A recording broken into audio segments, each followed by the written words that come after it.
r/AskReddit. As a kid, what did you think was a very normal thing to do, which it really wasn't? Apparently when I was a kid I used to pick up quarters on the street. My parents didn't want me doing that, so my dad told me to not pick up coins because people put them in their butts. I didn't use change for anything until I started driving at 16. My parents told me the same thing, except they were racist. According to them, all money could have been upper N-words but all. When I was in 4th grade I actually asked a black kid if they did that. He just stared at me with a blank look on his face and shook his head no.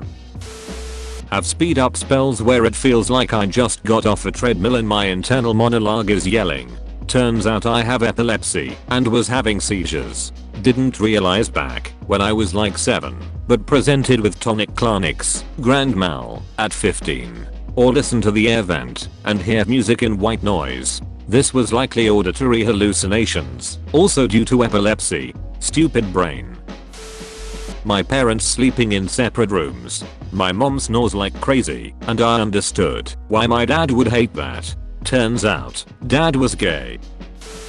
Shoveling food into your face as quickly as possible while huddled around the TV. It wasn't until a sleepover at a friend's house that I encountered a family sitting around a dinner table talking about their day. At the time it made me super uncomfortable, but I've learned to slow down and appreciate it more with time.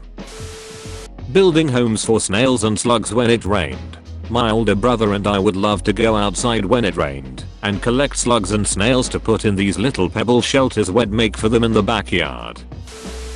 When you went to the sitter every day, you were to sit on the couch and never move. Seriously, my brothers, sister and I were forced to sit on the couch with the TV on at the sitter's house while her kids ran around like a bunch of hellions. When we got a new sitter after moving, all 4 of us promptly sat on the couch and stayed there. Our new sitter pulled a bunch of toys out and sat in the floor and played with us. We had to sit quietly on the couch after my nana's husband got home. I don't think it was ever actually for that long before my dad picked us up, but it always felt like an eternity. I always found him to be very scary and dreaded that part of the day. A few years later we were in daycare instead. My mom came to pick us up early and found that the teacher was making everyone just sit silently, spaced out from each other, no toys, no moving. She dug into the issue further and learned that this was pretty common there and not just like a moment of trying to restore order to the class or anything.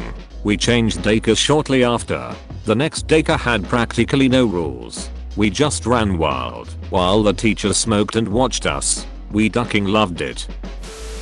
My dad would put chocolate frosting on a graham cracker, kinda like a s'more but no marshmallow, and it would be a treat for us for a few days, like cookies. I think it's BC there were times we couldn't afford cookies or brownies for lunch, but we usually had graham crackers and frosting, so he made sure we had something sweet for our lunches.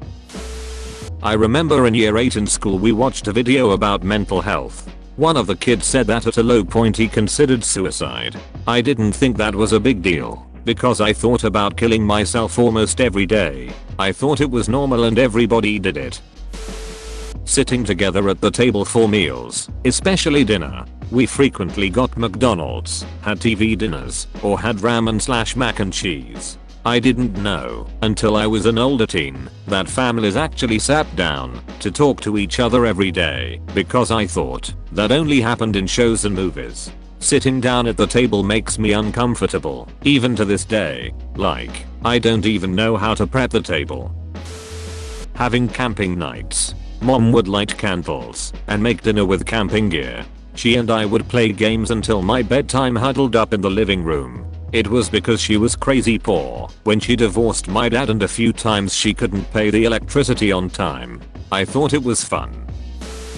We are Jewish. My family used to play Would They Hide Us? A fun dinner time conversation game where we suggest families we're friends with and figure out whether they would be willing and capable of hiding us should the Nazis ever take over America. I thought everyone did that.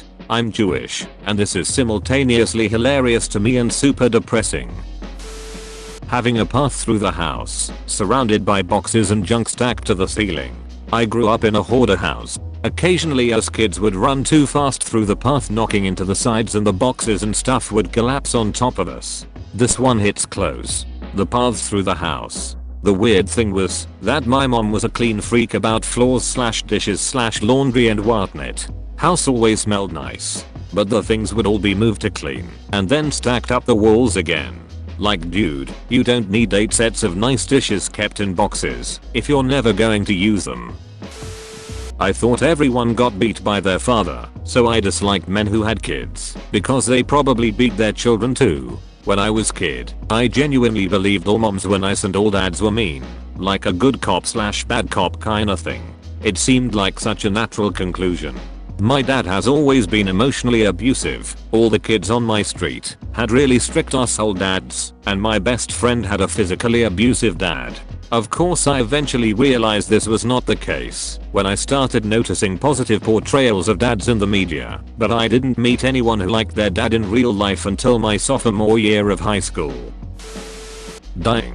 Over the period of about a year, when I was 9 to 10 years old, 4 different people on the street I lived on died unnatural deaths. The old lady next door electrocuted herself trimming the hedges. One of the neighbor kids I played with accidentally shot himself playing with his father's gun in front of his sister. Another playmate's father was a cop and was shot and killed in the line of duty, and a 16-year-old girl was raped and murdered in her own house. Never solved, even though everybody knew who did it. I also had a cousin I was close to die in a car accident, but he didn't live on the same street. So with all that, I just assumed that was a normal rate of death. So naturally, I assumed that I was going to die at some point in the near future. Took a few years to get over that. Not telling your family when, or where you were going, or what you were up to, or how long you would be gone. I remember as early as 6 I was wandering off to another neighborhood and across a busy road to find playmates. As I got older, I would go to friends' houses for days on end, still never needing to check with anyone or let anyone know at home I was going.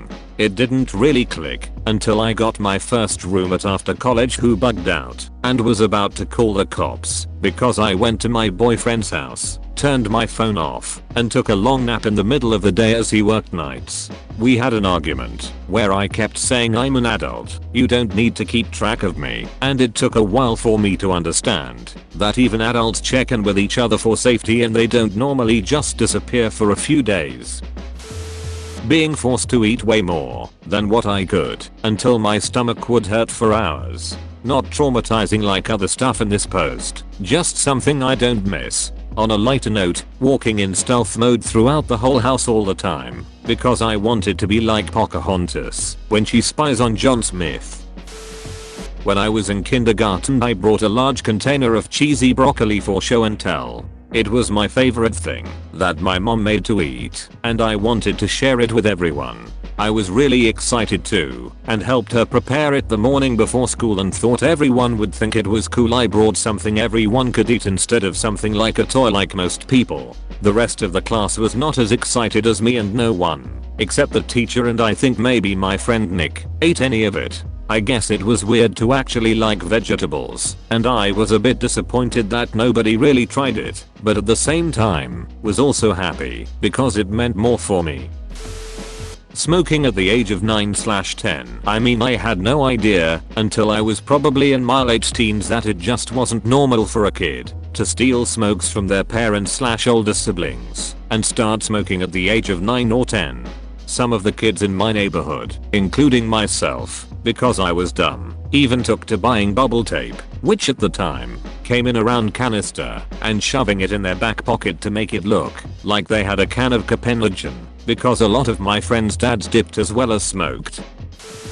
Sleeping in the display beds at the furniture store. My parents are divorced, and when we were little we'd go week to week at each parent's house. Well, my dad worked at Montgomery Wards and opened the store maybe 3 days a week. That meant he had to be there at 5 AM. During his weeks, he'd stuff us in the car in our jammies and drive us up to Monkey Woods, as he called it.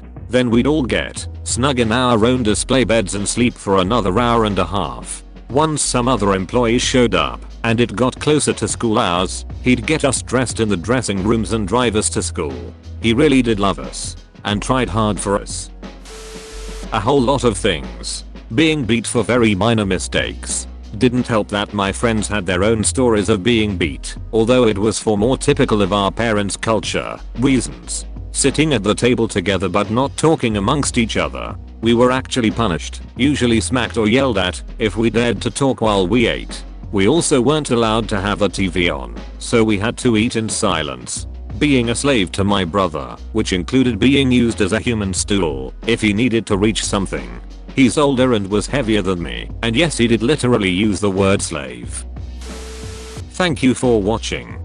Don't forget to like and subscribe. Watching.